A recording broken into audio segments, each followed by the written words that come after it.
Today, I want to do a quick dive into the planets that bring Star Wars to life. These planets are some of the most elegant creations in all of science fiction. They are bold, iconic, and most importantly help tell the story. Now, in order to identify what makes these planets special, we need to lay out the restrictions put upon all of their designs. The obvious restriction is the complete lack of realism. Very few of these planets resemble functioning ecosystems, let alone that every character can breathe on every planet. Contrast this with, say, James Cameron's Avatar, which has a fully fleshed out world that will be explored in 4 upcoming sequels. Pandora is a planet that has multiple diverse landmarks, locations, and weather patterns, much like our own. Star Wars planets, on the other hand, are far more singular in their identity, and are often an extension of the sets our characters visit. These planets typically have a central theme or a distinct color palette that makes them instantly identifiable. The most memorable planets have themes that reflect an important idea or character. An example of this would be Mustafar, whose violent roaring volcanoes echo Anakin's inner rage. Every Star Wars planet, from its weather to its culture, is designed specifically for the characters that venture there. So with all that out of the way, let's take a look at how these planets find their purpose, and how they evolved throughout the series. Starting with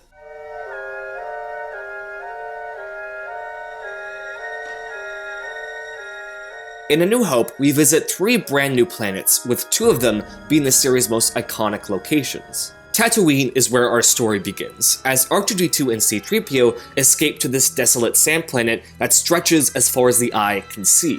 This planet is specifically catered to set these 2 back. It's cruel, dangerous, and draws heavy inspiration from the iconography of Sergio Leone's westerns. Star Wars planets having different themes is how the series transitions from so many contrasting genres. Tatooine is a prisoning planet. It's where things come to die, and it's the last place for an eager Luke Skywalker to be. So much of how Luke Skywalker is characterized can be found in how he's contrasted with his home planet. His wide-eyed wonder doesn't fit with the weathered look of Tatooine's other citizens. Luke is destined for something more.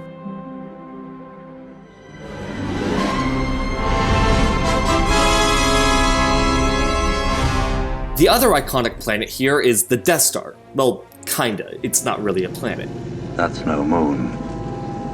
It's a space station. But still, in the function of the plot and the way it's visually presented to us, it's absolutely a planet. The Death Star is obviously the source of all the film's conflict. It's a death trap, the belly of the beast that our heroes find themselves in.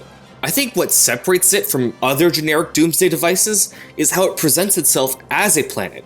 One of the underlying themes of the original trilogy is that of technology versus nature, and here we see how the enemy's home has become consumed by technology, devoid of all life, joy, or freedom. The last planet we visit in A New Hope is Yavin 4, the hiding place of the Rebels. In what I think is one of the series' greatest set designs, the film cleverly shows the Rebels living in the remains of an older civilization. Not only does this cement the power dynamic, the Rebels living in an abandoned planet and the Empire having built their own, but it also shows how our heroes value history, living in an older, more civilized age. Now if you notice, A New Hope featuring 3 central planets completely coincides with the film's typical 3-act structure, with each planet signaling the transition to the next act. You can identify the act break in a film by a character making a decision that they can't turn back from, and in Star Wars that means traveling from one planet to another. This becomes the Star Wars template. You'll find this in every single one of these films, and where A New Hope introduced the format, Empire was the one who perfected it.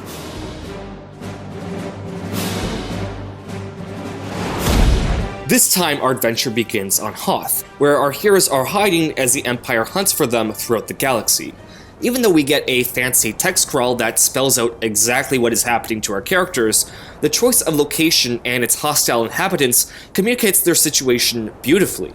Any long-term goals of victory are being beaten out by the primary goal of survival. Their strength is in arms. Alone they will perish. Before the Empire is struck back, our heroes are already on the ropes.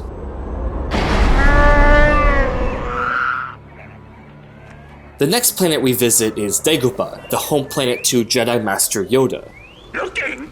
Found someone you have, I would say. The thing I love the most about this planet is how it's an extension of our little green friend, to the point where he blends into the terrain. Dagobah 2 is a subversion of what we expect a great warrior to look like. In my older video on Empire Strikes Back, I outlined how that film is deliberately paced for us to feel annoyed. The film heightens Luke's sense of impatience as his lessons in the Jedi arts are countered by Han and Leia's whiplash of action. The things that Luke fights for are what prevent him from fighting well. Han. Leia!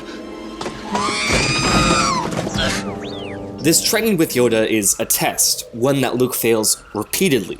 Dagobah itself is the test, not only in its dark force caverns, but in how its swampy foundations sink all hope of Luke ever leaving.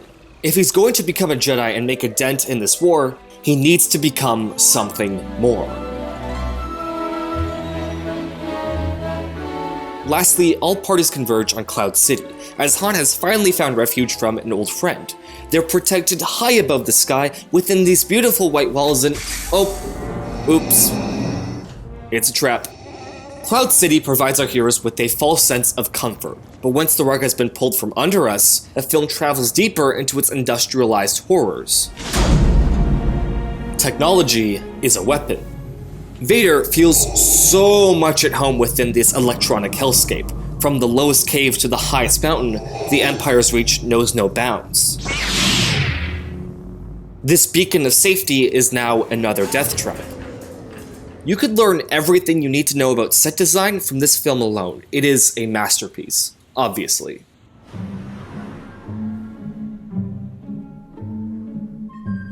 Lastly, we have Return of the Jedi, which is easily the least ambitious of this trio, with 2 of its 3 central planets being retreads of Tatooine and the Death Star. However, I am a fan of Endor and its cute little fluffballs, especially as it takes the underlying theme of nature versus technology that's been subtly developed throughout these movies and makes it literal.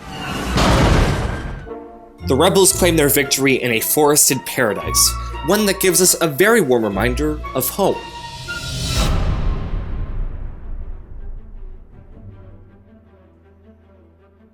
I could do a whole other video on the prequel planets, but let's just say things get a lot more Avatar-y. Take Naboo, which has a gorgeous European-styled exterior along with a primitive aquatic interior. Or there's Coruscant, which is a planet-sized city that serves as the hub world for the entire trilogy. I could go more into its imaginative planets and what they represent, but the SparkNotes version is that we start here and we end here. Good? Good.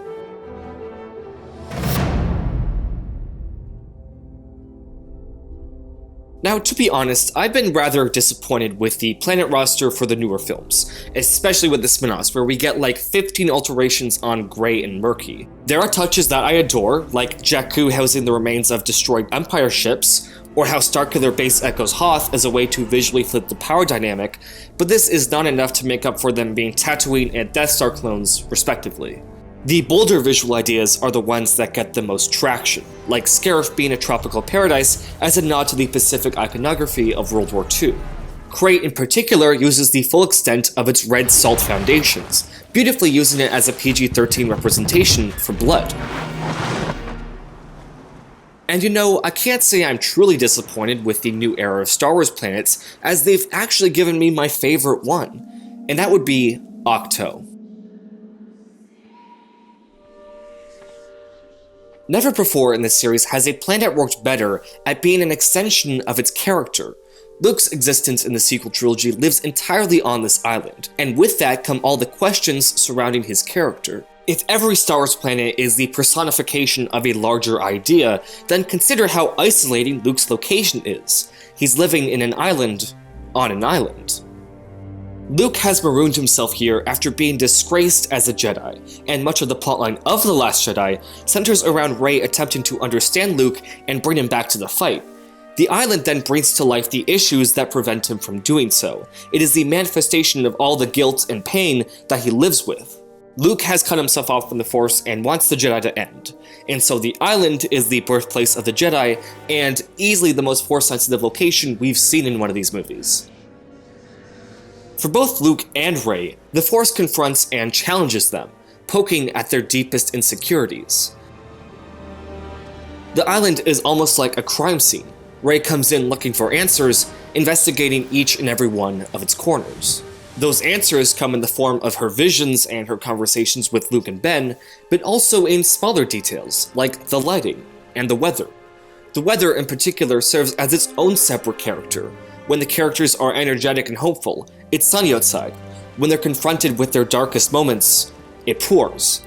And it's not Yoda who burns down the sacred texts, it's the weather. These planets don't only reflect on what's going on and who our characters are, but they are also the things pushing our heroes forward to move on. These planets live and breathe. They are ideas and characters themselves. And while they may not make literal sense, they still give a very strong and emotional truth.